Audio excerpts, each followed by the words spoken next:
What's going on YouTube? This is Eric here, guys, with the TRD Squad, bringing you guys a recording of one of my matches here.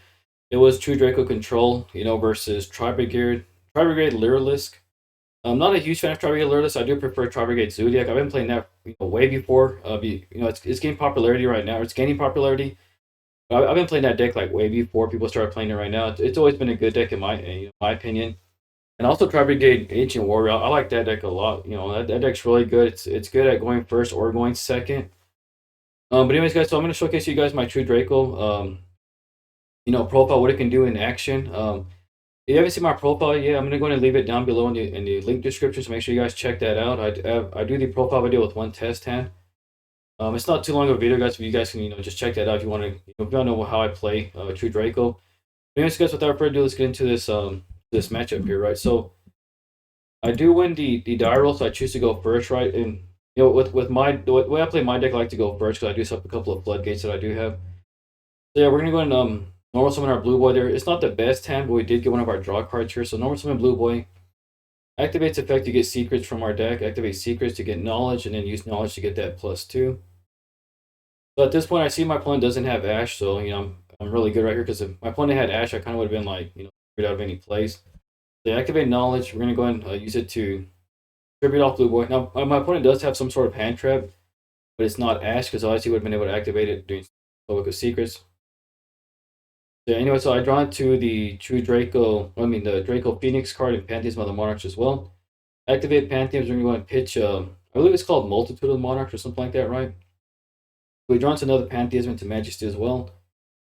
Activate Pantheism right now to reveal 3 Monarch cards to our opponent, and he gets to add 1 to our hand. I get kind of greedy here. I honestly should just added 3 Erupts. I think that would have been a better thing to do. But I wanted to see if I could draw some more. But yeah, Erupt would have been just a really good card because you can have that skill drain already on your side of the field. We had Solemn Judgment as well to protect our back row. And so my opponent gives me Pantheism. I go and activate Pantheism to pitch Pantheism to draw 2.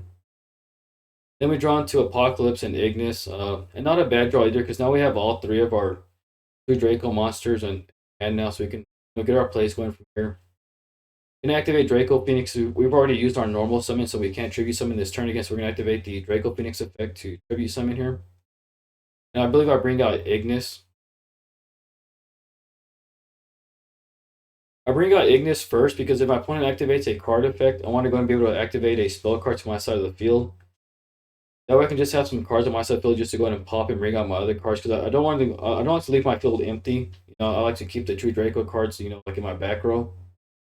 So I activate Ignis first. On my opponent's turn, I can still bring out Dynamite by either tributing off the Apocalypse or tributing off a spell card if my opponent activates a card effect. My opponent activates Jack in hand. Really good card as well. You get to reveal 3 cards to your opponent. Your opponent chooses 1. He keeps it in his hand, and you choose 1, put it in your hand, and the other one gets shuffled into the deck. I'm going to go ahead and chain Ignis here. We're going to go ahead and activate the Draco Heritage to our side of the field.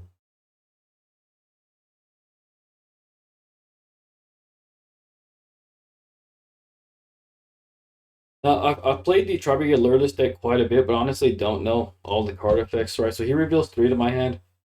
He reveals a Nerval, which I know what Nerval does, and he reveals the Tilda Lyrilisk cards. I believe it's, I honestly don't know their names. What is it? Turquoise and then Cobalt.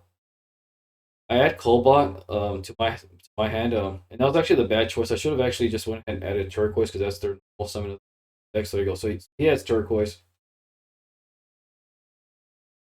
I choose not to do anything here. I don't want to use Solemn Judgment in case he has Feather Duster or Lightning Storm or just anything that can hurt me, right? So we're gonna go ahead and save Solemn Judgment for something good. Now he activates Curse Effect and he pitches DD Crow, which is a hand trap that he had that he never activated. Right, so he pitches DD Crow. I'm gonna go ahead and activate Apocalypse here. I'm gonna go ahead and chain Apocalypse to the effect of Karis. And the reason why is because Karis' effect will be chain 1, Apocalypse will be chain 2. And after both cards resolve, Apocalypse will trigger in the graveyard, allow me to pop 1 card in the field. So I want to go ahead and pop Karis before he's able to activate its effect, right? So Apocalypse resolves, I get that tribute summon. And now Karis will resolve, allowing him to special summon out Karis from hand. Alright, so Karis is resolved, and now Apocalypse will trigger. I get to pop Karis, so it's basically just a waste right there for him. But anyways, my opponent does have some other extenders. You know, he's still able to bring out some more cards anyways, but Karis would have been another really good extender that he could have used. So he brings out King Kabayu, and he's going to get that free special summon from the graveyard.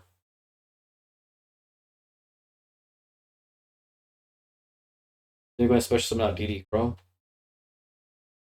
I'm going to chain Apocalypse at this point to activate Tree King's return to my side of the field. Now I can go ahead and go forward and bring out Majesty Maiden, and if I tribute off the Tree King's return, I get another pop on my side of the field. And this is where I kind of don't like playing on Dueling Nexus, because I didn't get the opportunity to activate Tree King's return. But here's my point: activates Raigeki. At this point, we have to use Solemn Judgment. I was going to be like out of monsters pretty easily. So yeah, we change Solemn Judgment to Raigeki. We lose 4,000 life points. Or whatever. We still got a pretty good field here. After this, I think my opponent goes into a Link Summon into Samorg. Yeah, so he goes into Samorg. Then he goes to his end phase. I'm going to go ahead and chain True King's return here. And this is where I kind of miss up. I forget that Samorg cannot be destroyed by card effects. So activate True King's return here to bring up Majesty. We're going to go and tribute off return. So I'm hoping to pop Samorg. I'm like, yeah, if I pop Samorg, you know, my opponent can't do too much, and I can OTK him on my next turn. So I go to activate return, and I realize that I can't target Samorg, or it can't be destroyed by card effects.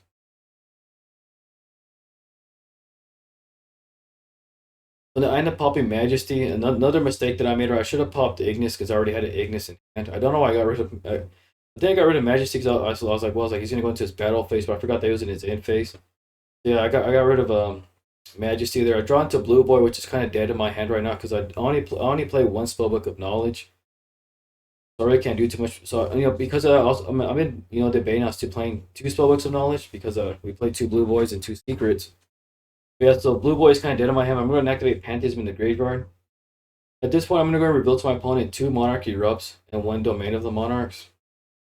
Regardless of whichever one he adds, they're going to really hurt him really bad, right? He's either going to get a skill drain, or he's going to get locked out of the extra deck. And right now, I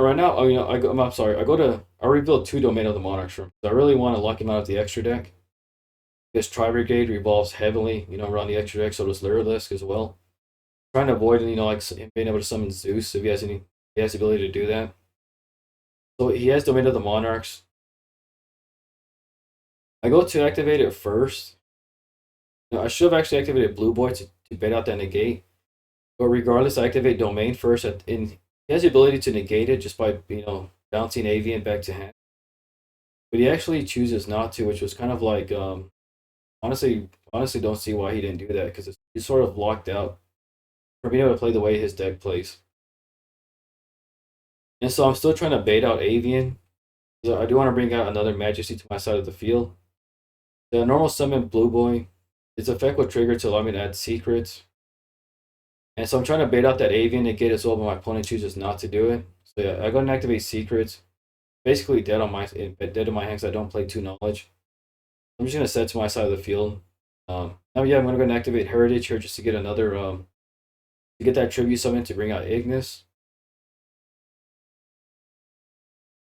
And he's, my opponent still doesn't negate anything, so whatever goes through.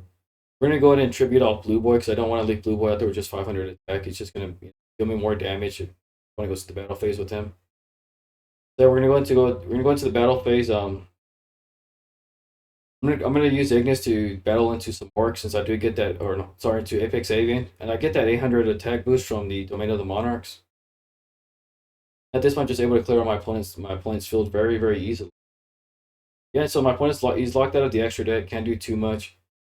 I got 2 Ignis on board, 1 Dynamite. I can easily add another trap. I can add 1 True Draco trap to my side of the field as well as a spell card. So my opponent no more summons King Kabayu, activates its effect to bring out 1 level 1 monster from its graveyard. I'm going to go ahead and chain True Draco to that. So I'm going to chain Dynamite, be able to activate True Draco Apocalypse from the deck.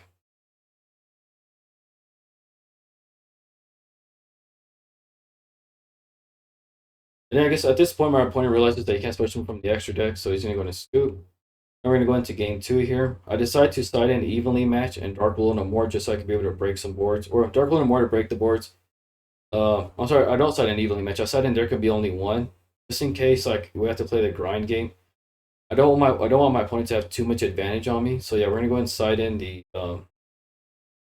3 copies of There Can Be Only One. I'm going to take out the 3 Solemn Judgments, the 1 Spellbook of Secrets, the 1 Blue one, the 1 Majesty of Maiden. And we're going to go ahead and play another Floodgate here, just to kind of slow down our opponent from being able to combo too much. We're going to go second, right? I assume I would go second, playing against tri-brigade Lureless. Yeah, we do go second. We draw into Heritage, Paul of Duality, Dynamite, Erupt, Ignis. Not a bad hand again, right? We have Paul of Duality there, just see what we can draw power there. My opponent draws Jack in hand again. And so this time I actually sit there and actually read the effect of Jack in hand, because I honestly didn't know what the effect was. Game 1, so I read it, I read the cards, I'm like, yeah, I'm gonna go ahead and add the Dracos to my hand. So I take away his normal summon, also the ability to search as well.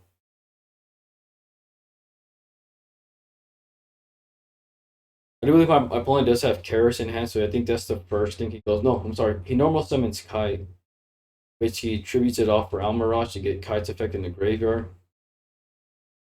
I do apologize for the lag, right? I was playing at work, and our internet's kind of slow at work, so I have a little bit of a lag on my side.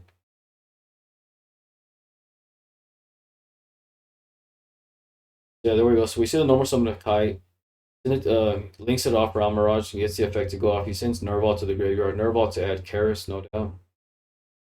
Yeah, that's Karis, and he's going to get that free special summon. So at this point, I realized my opponent was also playing Zodiac because he has Ram there, right? So he's going to go ahead and send Ram to the graveyard special summon Karis, banish Nerval and Ram there to bring out Pharyngeat. I think it's Pharyngeat, right? The Link 2 tri-brigade card.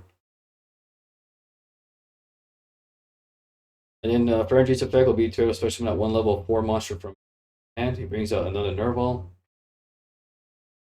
At this point, he activates Almirage's effect to give Nerval that destruction protection. And I think he also does it just to go in and clear out, his extra monster zoner so he can bring out some more.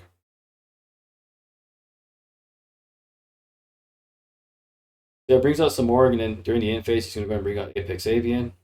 And so this is one of the reasons why I'm not a really big fan of Lyralist Tri-Brigade. Honestly, I believe Ancient Warriors has more extenders and can set up a better field than this.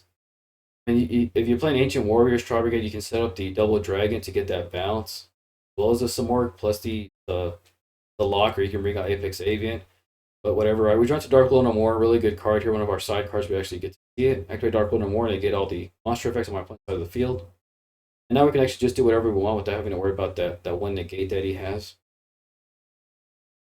But anyways, I guess in the next couple of weeks, I'm going to be bringing a Tri-Brigade Ancient Warrior deck profile. Like I said, I like that one a whole lot better. I've been playing that one, for a while now as well online. Also, Zodiac Tri-Brigade. I know that recently it's gained a lot of popularity, but I've been playing that deck ever since the Tri-Brigade cards came out. You did pick up the Tri-Brigade cards, when they're first released. I kind of feel bad for you because they've gone up in price quite a bit, especially like Fractal. He's kind of pricey, but not too bad, right? But I honestly picked up when they were like really, really cheap because I thought the deck was pretty cool. There's Reactivate Poly Duality. We're gonna go ahead and add, so I think we add the There Can Be Only One there because it's another floodgate there that can slow down my opponent. Normal summon Lyrilisk here, just because I want to go ahead and use Lyrilisk to be able to tribute it off for Dynamite. And so we activate Heritage here. And activate Heritage so we can get the extra tribute summon and tribute off Lyrilisk. I always like to leave if I have Dynamite on the field, I always like to leave one true Draco card on my side of the field. Just so I can use Apocalypse to pop it to have my opponent's attack points. That's one of the ways I play around Dragoon with this deck, right? Like in my deck profile, like I stated, I'm going to state it again, but this deck has like no issue playing against Dragoon because of the Draco Apocalypse. That card like helps me out a lot with the big monsters like that, right? Monsters that can't be targeted, not be destroyed by card effects. Honestly, just go ahead and activate Apocalypse and have to attack all your opponent's monsters, and that's how I get over the big monster. So we're going to go ahead and crash into, we're going to go ahead and attack over some more, dealing our opponent 100 damage here. I want to get rid of some more because my opponent's in phase on his next turn. That'll be a problematic card. But regardless, right, I still had there can be only one set anti-erupt, which is kind of like which is a skill drain basically for my opponent. And so now all I gotta do is just chain my timing perfectly. So he activates Karis effect to go ahead and banish cards from his graveyard. And he banishes four, I'm assuming, to bring out what is it, Shirok or Shirag the Omen. So I'm gonna go ahead and chain there can be only one to the effect of Karis. My opponent then goes to chain um, Apex Avian. Actually, I think Shirag might be a winged beast. Yeah, I'm over here counting. I was like, yeah, he banished four. So yeah, he activates Apex Avian. I chain Dynamite to go ahead and activate Apocalypse from my deck. My opponent has no responses, and I go ahead and proceed to activate Erupt. Right, so chain resolves backward. Erupt will resolve first. Skill draining my opponent. Dynamite will resolve second, activating Apocalypse. Apex Avian will try to resolve, but can't resolve because Erupt is already resolved, and then there could be only one will resolve. Allow me to actually play through my opponent's disruption, while at the same time just kind of shutting him down.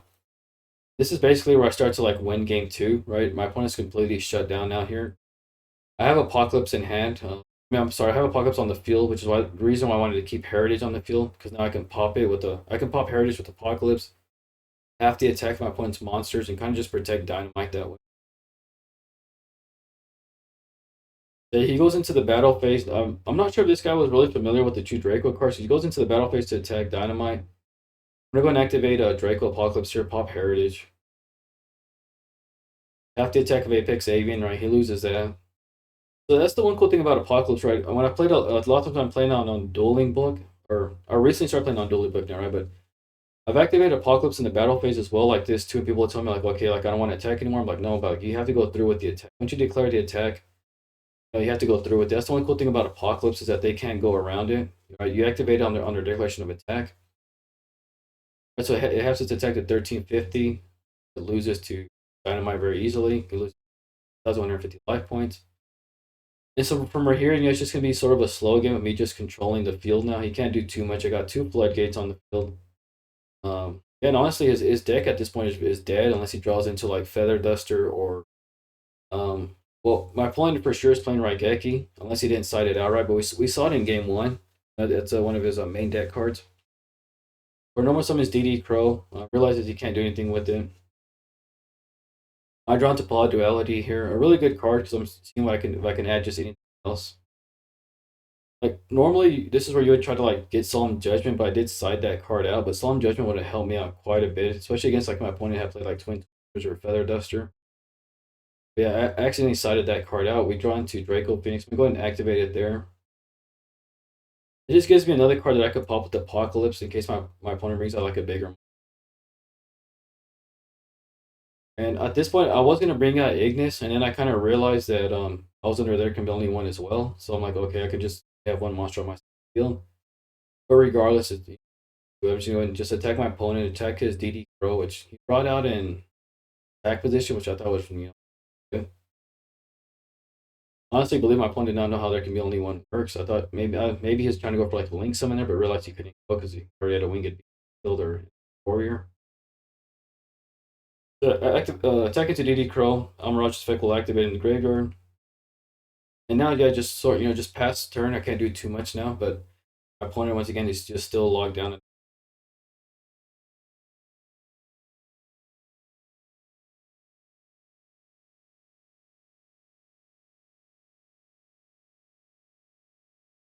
Now, I do see my opponent from here. He starts to like activate a bunch of card effects, and I believe he's trying. I mean, at first I was kind of like, why is he doing this for? He can't link summon. He can't really summon out too much. But I get the feeling that he's trying to like thin out his deck to draw into cards that he might need, like Lightning Storm or Geki or Dark Hole or just anything else he might be. Yeah. Anyways, yeah, he activates Fractal's effect to the graveyard to send one more of the cards to the graveyard. I'm gonna go and chain Dynamite just to activate True King's Return. Now, just in case he draws into like Raigeki, I still want to be able to the ability to bring out Ignis.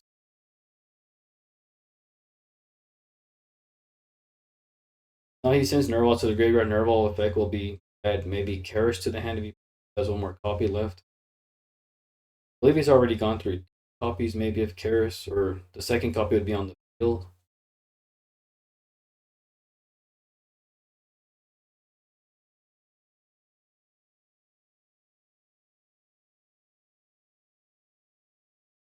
So he normal summons Fractal.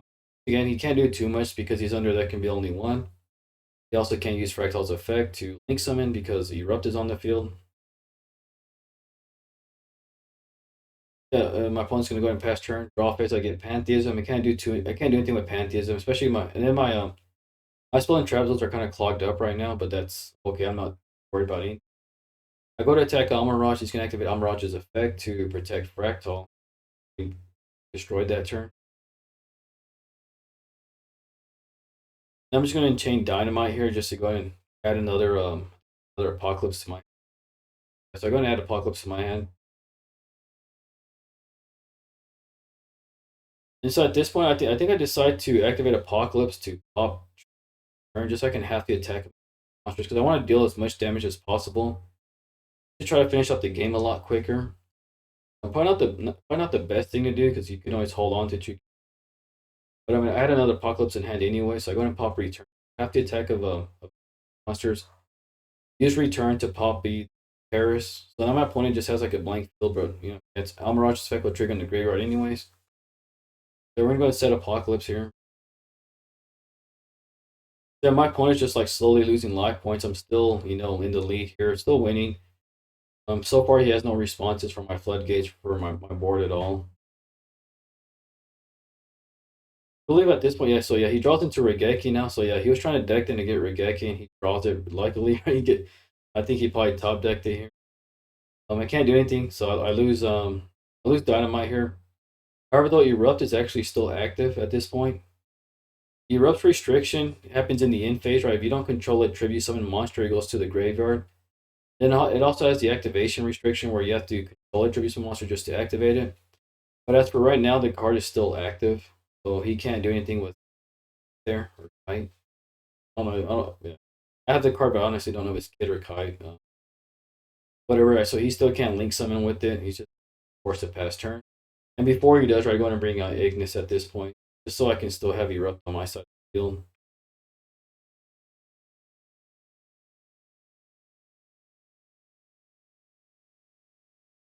So we bring out Ignis. We're going to tribute off one of the Apocalypse cards there. Alliance to get the Ignis to our side of the field and Alliance to pop one card. Inside of this, we're going to go ahead and pop. Can we pop Kite or Amarach? Oh, sorry. My opponent scoops there, right? And that's basically it, guys. Draco just showing you what it can do against a meta relevant deck, not a tier 1 deck or deck, but just had I played like Dragon Link, it basically would have been kind of like the same results if I had those plays the way I did. But yeah, this is a really fun deck to play with, guys. Draco in 2021, it's not completely dead yet, it's still playable. Like I said, I've tried to build my profile where I've tried to I've tried to make the deck less breaky by playing a bunch of draw cards in it. And yeah, it's kind of worked for me right now. I've been playing this deck now for about 4 weeks now online. I've managed to stay in the top 10%. I'm still in the top 10%, still grinding up on dueling nexus. But yeah, anyways, if you guys like my video, make sure you hit the like button down below. It's just going to give me that. It's also going to give me that motivation to continue making content. If you haven't yet, subscribe to my channel so you can stay in tune with my content as it gets released. And then comment down below, guys, if you saw me misplay or maybe you play your deck a little bit differently, let me know down below as well. But anyways, thank you guys for watching. We'll catch you guys on the next one.